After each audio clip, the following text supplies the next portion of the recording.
3 years ago, we traveled down to Las Vegas, Nevada to film a large European car festival, upon which we discovered that there was a Euro scene that was emerging out of nowhere.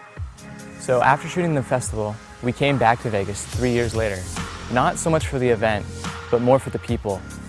We wanted to capture the communities and the individuals that were involved in creating that scene that made it so strong and tight-knit. We discovered that a lot of the people that were coming up on the scene were taking inspirations for videos that we've done 3 years ago in Vegas. We were so stoked to find out that we had made videos that inspired people to come to the scene and start building their own cars. And it really grew the scene into something really special.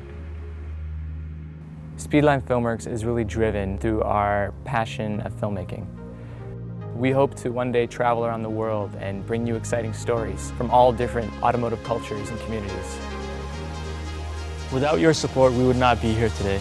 We hope you enjoy what we captured.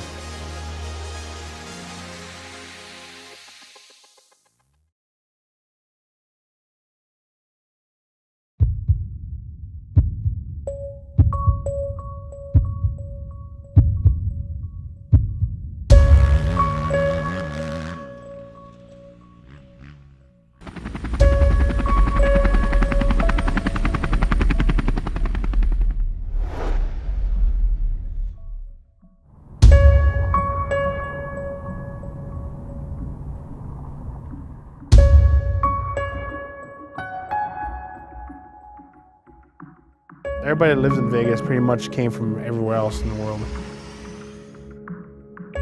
Vegas itself is very diverse. It makes for lots of different tastes. You can walk out of your house like 6 in the morning and it's already 90 degrees and you're practically dying. Being from Vegas and a local, people would think I would spend a lot of time on the Strip, and I hardly ever go down there.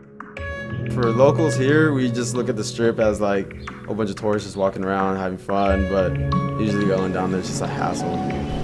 The Strip itself, the view of Vegas, isn't really what it's cut out to be. If you look around, other than the Strip, you'll just see the real Vegas. You'll see the parts where there's struggle, and then you see parts where like just rich people everywhere. Everybody sees Vegas as something plastic and fake.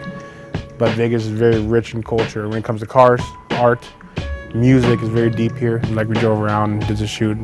The guys doing the tag, the graffiti stuff on it was sick. Everybody respects each other to a certain point. It's like an underground culture. The Vegas car scene, it's a lot of small groups. People hang out with the groups, but the groups interact with each other, which is kind of cool. There's always car shows like almost every weekend. All different types of cars. Most people go to West Side Wednesday meets. You know, a bunch of cars gathering from all over Vegas, even some visitors from out of town. Someone from out of state, first time being there, it's crazy, which it is. But nowadays, it's like a part of the norm. Just roll through the meet, you'll see you got your Hondas out here, you got your VIP guys. I'm seeing more and more Volkswagens pop up. The European car scene in Vegas definitely shot up within end of last year. Coming out of the woodworks too, it's just so random. Everybody just kind of likes what they do. When I drive, usually people just stare and like, they never seen anything like it because it's a Euro. The younger guys are starting to do Euros, and they're doing it right. Before, when I had a Honda and I put the same amount of work and money into it, I didn't get the respect like I did because the JDM scene is just so wide. The European scene is a lot more of a family. Some of my closest friends I met from the scene. They're family oriented, which is nice, and the scene grows with friends.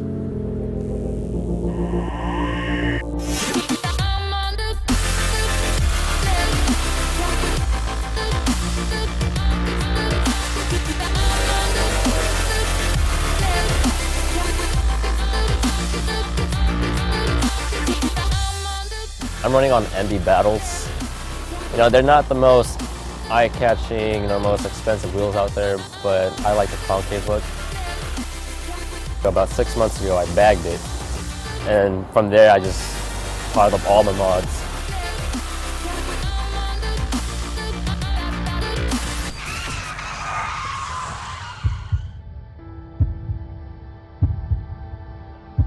Mark told me that Hart got a flat, and then called up Hart. He was like, oh yeah, Daniel's bringing me a tire, but apparently with how much camber Hart had, first thing I noticed was that the spare wheel's not gonna fit, it's gonna hit the strut. So like, I asked him, like, you guys got a spacer or what? Like, they didn't have a spacer.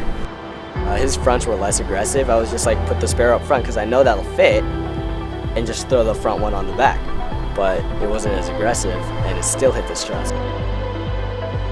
Yeah, Zack came up with a spacer, and we were able to get him back on the road, so it worked out. Like, when it comes to hard times, you know, we're all pretty much there for each other. We had stuff to do. We had these interviews to do. But we still, like, held that off and went to go do that first because, you know, it's family.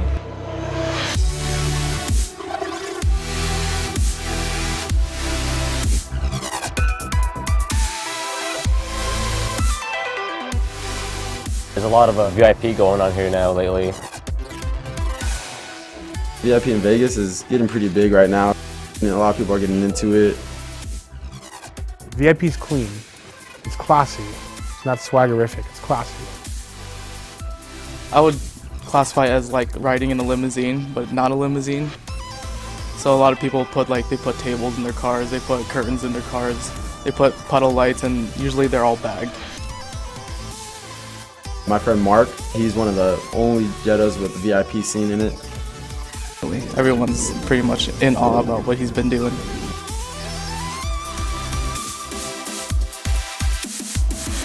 And at first, nobody liked that I was going VIP. Volkswagen people, VIP people, they all frowned upon it. And people may rag on people that do that on a Euro car, but if you're getting ragged on by someone, you're doing something right because you're doing something different. It was worth it. I mean, nobody liked it at first, so it was kind of nice getting appreciation later on.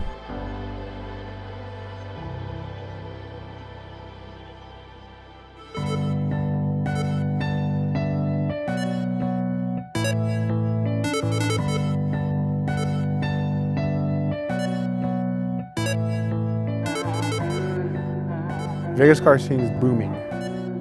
Shelbi's always been there. She's always been around the scene. I've seen her car, respected that chick a lot, and she has a nice car. When I first started building my car, I checked out the forums and, I made an account and started posting my build thread and all that. One of the first mods I ever did was painting the rear emblem baby blue and black. My favorite colors. It was the best way to incorporate them.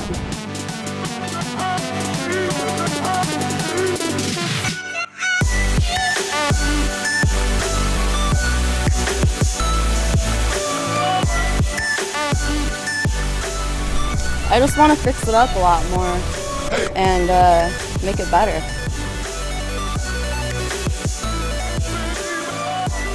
People pull up next to my car and they won't expect a girl driving at all. And they'll look and they'll just be amazed. It's different. You got to be able to handle it, handle the creepiness sometimes. And a lot of people doubt you and they don't think you know things about your car or what you did to it, or they don't believe that you actually did it, that you just paid a shop or your boyfriend did it or something. When I first ran static, I just wanted to be low for cheap. I got some FK street lines and I just spun them all the way down, took all the purges out. It just got old getting out of my driveway, which was a pain in the ass. Static game, it's dope. But with air, you can roll pretty much as low as static. Air has evolved so much. As far as installs, it's getting so easy. These companies are making everything complete bolt-in, where you practically don't have to cut a single thing on the car.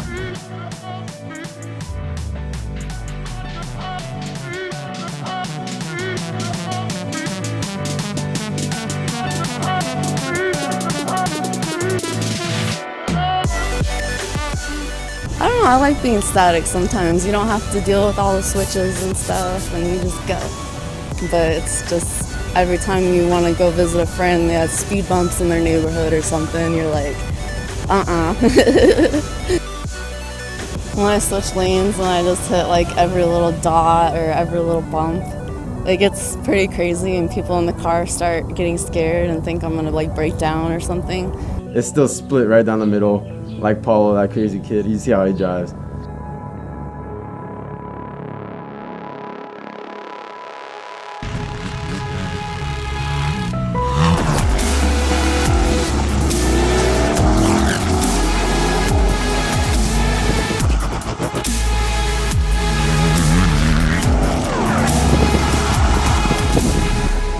I like being static.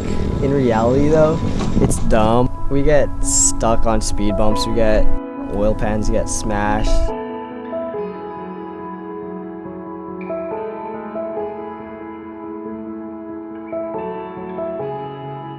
Obviously when I'm driving on the highway, I see a huge dip or some trash in the river, I'll just air up and just go around it easily. But if you're static, you're kind of screwed. I went to Waltz 2 years ago, and that's when I had a Integra with a JDM front end. I just fell in love. Like, the first car I saw, I just fell in love. I was like, wow. I got hooked and I never wanted to leave.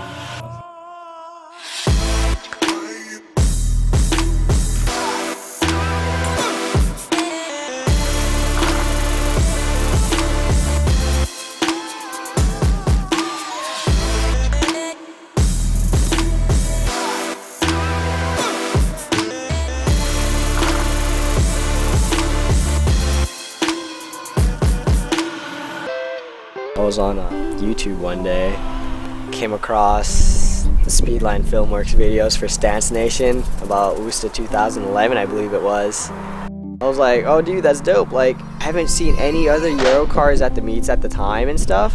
So I was like, this is a good change, because all I see are imports.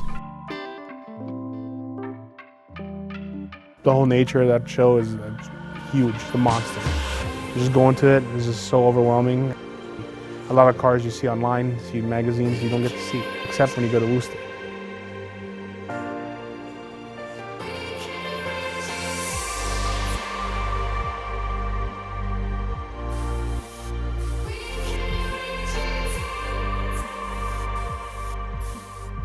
A true cars enthusiast is defined by how they work through the pain, work through the hassle, the struggle. And that's not gonna run perfect forever. You gotta know how to work it out.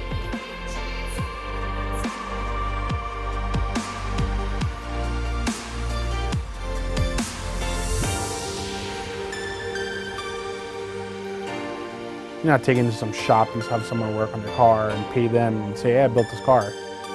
I do everything in my garage. You know, I take pride in that.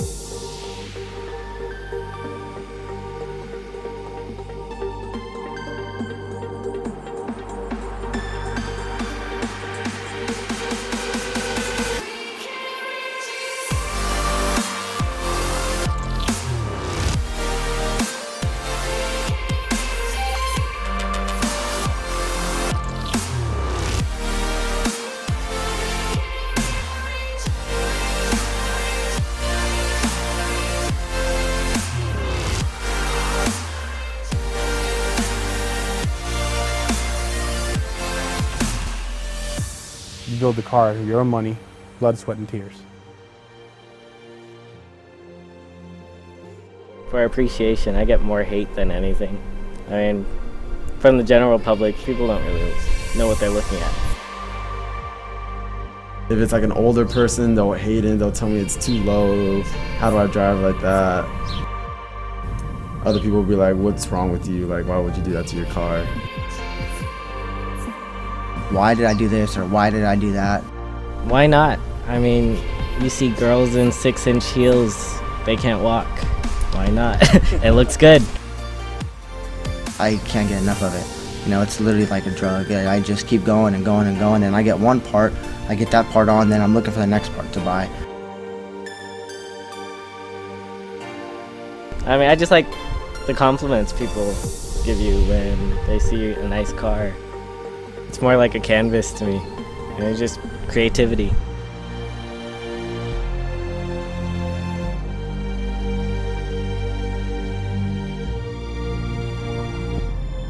It's a hobby at one point where you'd put like wheels in a car and lower it. not to be a hobby, but a passion is making something unique, making something yours.